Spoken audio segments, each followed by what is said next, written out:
Hi friends, welcome back to my channel. আজ আমি আপনাদের সাথে আলুর দমের রেসিপি শেয়ার করতে চলেছি। দেখুন, আমি এখানে ছোট ছোট সাইজের আলু নিয়ে নিয়েছি। এই আলুগুলো ছাল না ছাড়িয়ে এরকম গোটা অবস্থায় আমি সেদ্ধ করে নেব। তার জন্য আমি প্রেসার কুকারে দিয়ে দিচ্ছি আলুগুলো।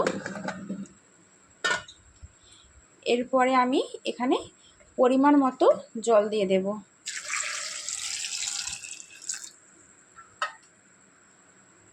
এরপর দেখুন, আমি প্রেসার কুকারটা বসিয়ে দিয়েছি সেদ্ধ করার জন্য আলুটা। এরপর গ্যাসটা অন করে নেব। একটা সিটি দিলেই আলুটা সেদ্ধ হয়ে যাবে। আলুর দমের মশলা কষানোর জন্য আমি এখানে কড়াই বসিয়ে তেল গরম করে নিয়েছি। এরপর এতে আমি গোটা গরম মশলা দেবো, দুটো এলাচ, দুটো দারচিনি টুকরো, একটা গোটা তেজপাতা, কেটে রাখা পেঁয়াজ কুচিগুলো দিয়ে দিচ্ছি।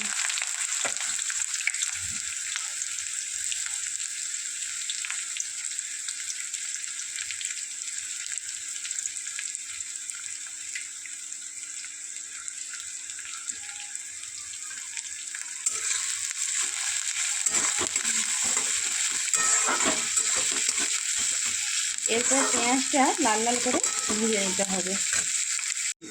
পেঁয়াজটা ভাজা হয়ে গিয়েছে। এরপর কেটে রাখা টমেটো কুচিটা দিয়ে দিলাম।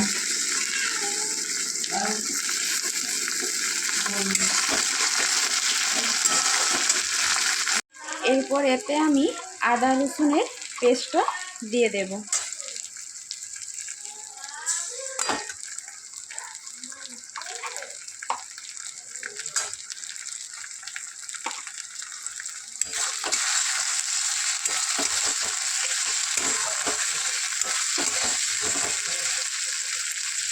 দেখুন, মশলাটা ভাজা হয়ে গিয়েছে। এরপর এতে আমি আগের থেকে জলে গুলিয়ে রেখেছিলাম 1 চামচ হলুদ গুঁড়ো, 1 চামচ ধনে গুঁড়ো আর 1 চামচ জিরে গুঁড়ো। এটা আমি দিয়ে দেবো এতে।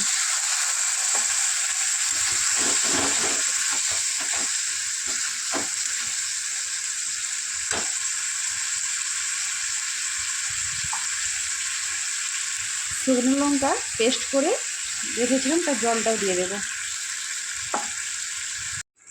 এরপর আস্তে আস্তে মশলাটাকে কষিয়ে নিতে হবে তেল ছাড়া পর্যন্ত। মশলা থেকে তেল ছেড়ে দিয়েছে।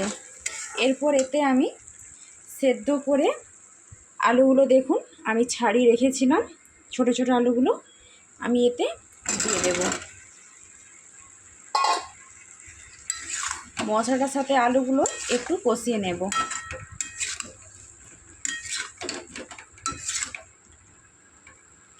এতে আমি পরিমাণ মতো নুন দিয়ে দেব।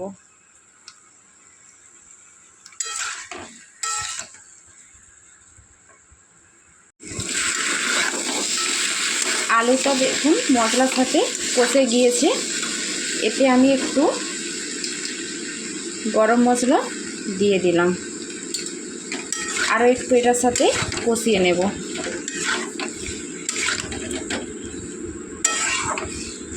এক দুটো আলু গেলে দিলে একটু ভালো হয়। আলুটা পুরোপুরি কষানো হয়ে গিয়েছে। এরপর আমি এতে একটু সামান্য পরিমাণে জল দিয়ে আলুটা একটু ফুটিয়ে নেব।